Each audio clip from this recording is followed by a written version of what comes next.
Thank you. Thank you, Dr. Oldham. Hi, everyone. I'm Dr. Armin Mehdipour. It's a real pleasure to be here with you today. We are now moving into the next part of our discussion, life cycle thinking. In Australia, especially in Victoria and New South Wales, cemeteries are mostly designed to operate for more than a century. So that means we need to plan not just for what's built today, but for how it's maintained, upgraded, and renewed over time. So in this section, I'll try to walk you through 9 implementation strategies for achieving long-term life cycle longevity, as how we can provide practical ways to ensure that every design decision that we make today prepares us for sustainable success tomorrow. So let's start with the challenges. As you know, many cemeteries at the moment struggle because they don't have a proper life cycle costing program in place. What happens around year 5 to 10? Budgets start blowing out, maintenance costs spike, upgrades gets delayed, and financial pressure builds upon. So this can even impact daily operations and public's trust, particularly in the cemeteries management. But there is a good news. We can rectify that. We can anticipate these issues before they even happen. How? By modeling cost as early as we can. When we combine smart planning with low carbon and durable materials, we actually reduce both financial strain and environmental impact. So altogether, it's actually a win-win for long-term sustainability. So before we dive into the life cycle costing, again, I would like to share a quick real-world example here. Project Cultivate at Melbourne General Cemetery by SMCT.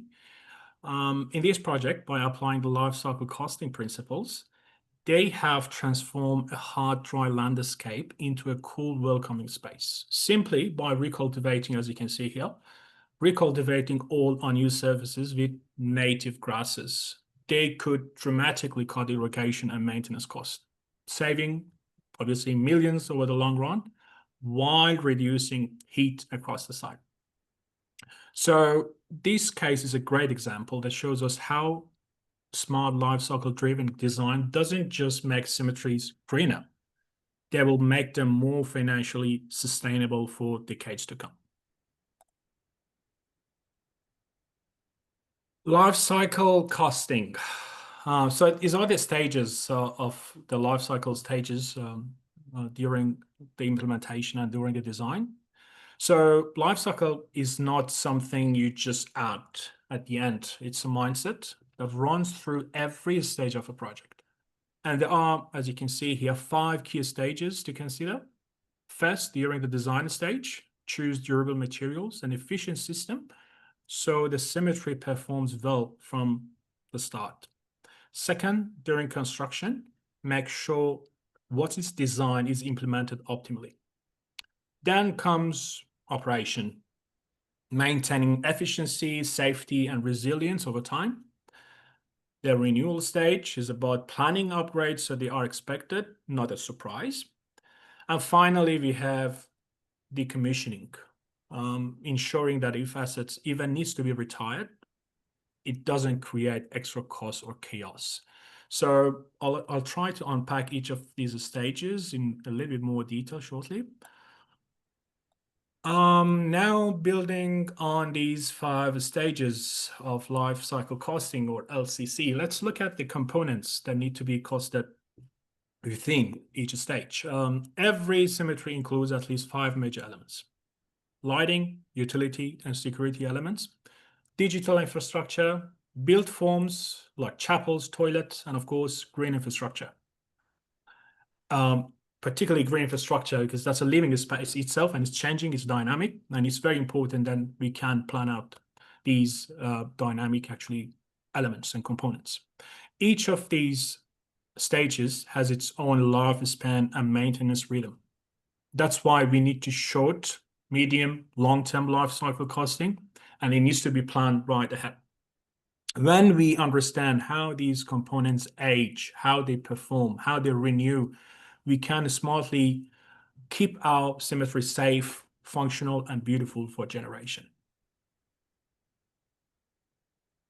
Now let's go through each of these in details. So when we think about life cycle costing, even the smallest details like pathway, hardscape, and landscape, materials, and paving make a big difference. These surfaces carry thousands of footsteps and decades of weather. So material choice really matters here.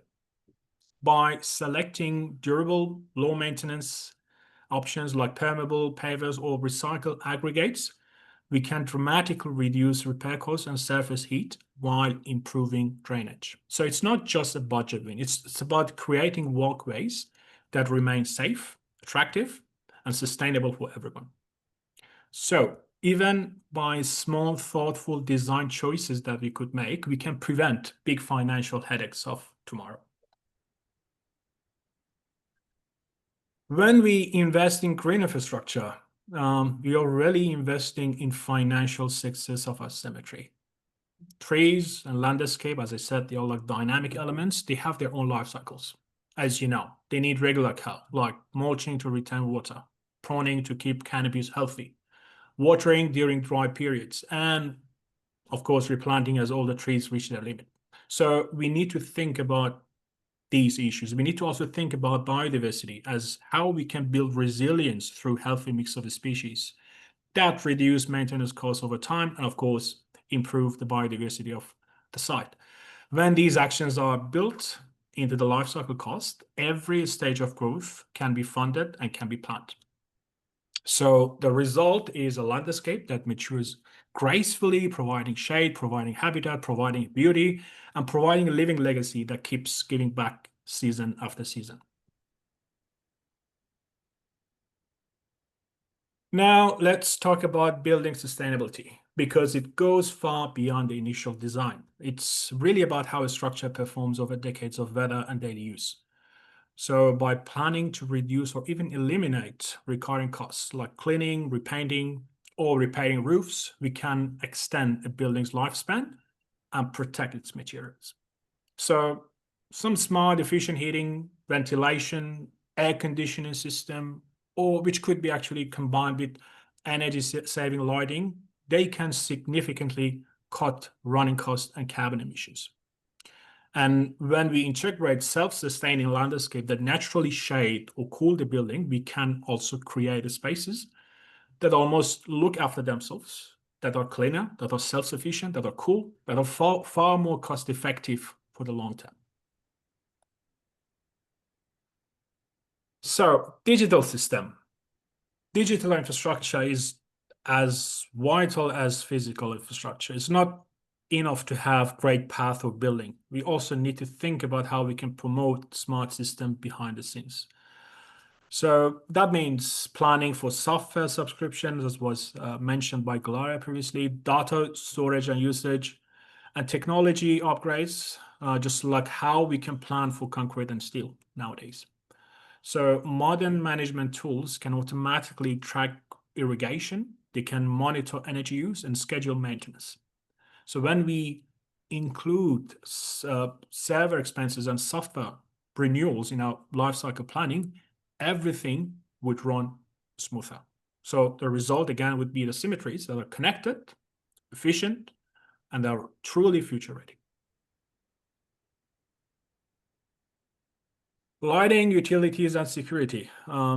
They are often the silent budget drainers, and because they are the costs that sneak up after year and year, and especially if we don't plan ahead. So it's very important to consider these. But again, we can have a few smart choices to make a huge difference. Switching to LED, for example, solar panels or motion sensor lighting, they can slash energy bills and maintenance costs. Integrating renewable energy system doesn't just save money, it reduces emission and strengthen environmental stewardship and leadership. And finally, some smart security systems like discrete cameras or responsive lighting, they can help prevent vandalism and financial loss while keeping the site safe, respectful, and enjoyable for everyone who visits. So now let's bring all of this to life with a few examples. Sorry, I just have to go back.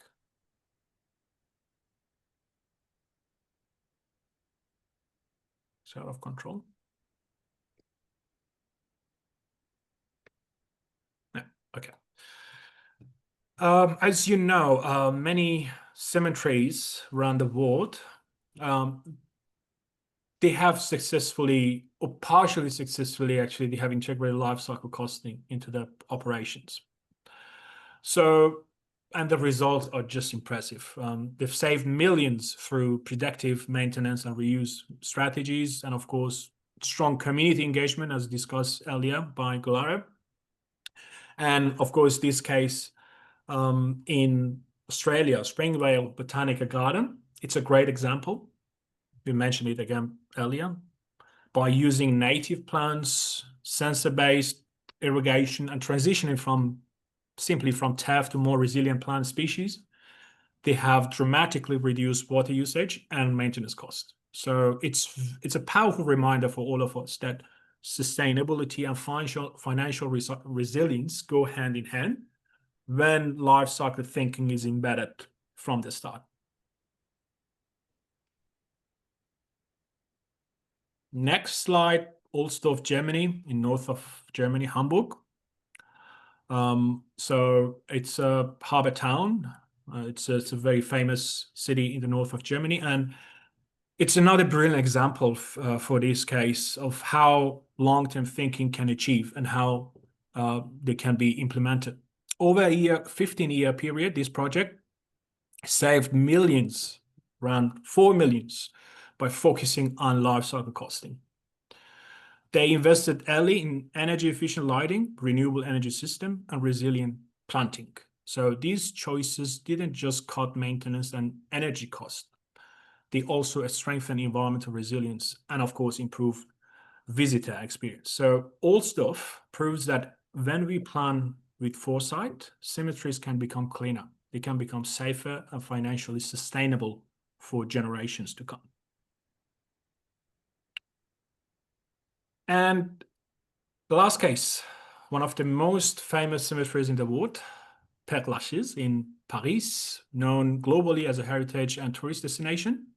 It's a masterclass, particularly in life cycle costings, because it supports both preservation and profit.